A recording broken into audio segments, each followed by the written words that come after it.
အဆိုပါဗီဒီယိုထဲတွင်ကားမောင်းသူများအတွက်အသုံးဝင်သည့်ကားတိုင်း pillar အတိုင်းတိုင်းကိုကြည့်၍ကားကွေ့ခြင်းကားပါကင်မှထွက်ခြင်းနှင့်ကားနောက်ဆုတ်ပါကင်ထိုးခြင်းနည်းလမ်းများကိုရှင်းပြထားပါသည်ဗီဒီယိုပါအဓိကအချက်များကိုမြန်မာဘာသာဖြင့်တေချာရှင်းလင်းစွာပြန်ဆိုပေးထားပါသည်ကားမောင်းရာတွင်ကတိုင်များကိုကြည့်၍မောင်းနေမည်ကားမောင်းသူအတော်များများကားပူမိတိုက်မိတက်ခြင်းမှာကား၏ကတိုင်အမှတ်သားများကိုကြည့်နည်းမသိကြသောကြောင့်ဖြစ်ပါသည်တကွေ့သည့်အခါရှေ့တားအစီးကိုရှောင်သည့်အခါအတိုင်ကိုကြည့်ပါကားရှိတွင်အတားအဆီးရှိနေလျင်ရှေ့သို့မောင်းသွားစဉ်မိမိကား၏အတိုင်းထောက်ဆွန်း pillar corner ဒီရှေ့မှအတားအဆီး၏အောက်ခြေလိုင်းနှင့်တစ်ထပ်တည်းကျသွားပါကစတီယာရင်ကိုဘယ်ညာကြိုက်သည့်ဘက်ကွေ့ရှေ့အတားအဆီးနှင့်ပုတ်မိခြင်းမရှိဘဲဘေးကင်းစွာကွေ့ထွက်နိုင်ပါသည်နှစ်ပါကင်မှရှေ့သို့မောင်းထွက်သည့်အခါတိုင်ကိုကြည့်ပါ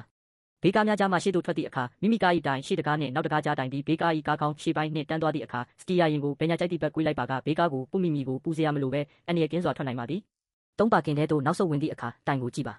ကားပါကင်ထိုးသည့်အခါမိမိကား၏တိုင်နောက်ဖက်တကားမှန်ပေါင်စွန်းသည်ကက်လျက်ရထားသောဘေးကား၏အလဲဗဟိုမှတ် center point နှင့်တန်းသွားသည့်အခါစတီယာရင်ကိုညာဘက်အသာကုန်ကွေ့ပြီးနောက်ဆုတ်လိုက်ပါထို့နောက်ဘေးမြင့်နှင့်အကွာအဝေးကိုညှိပေးုံဖြင့်ပါကင်ကွက်အတွင်းသို့လွယ်ကူချုံးမွေ့စွာဝင်သွားမည်ဖြစ်ပါသည်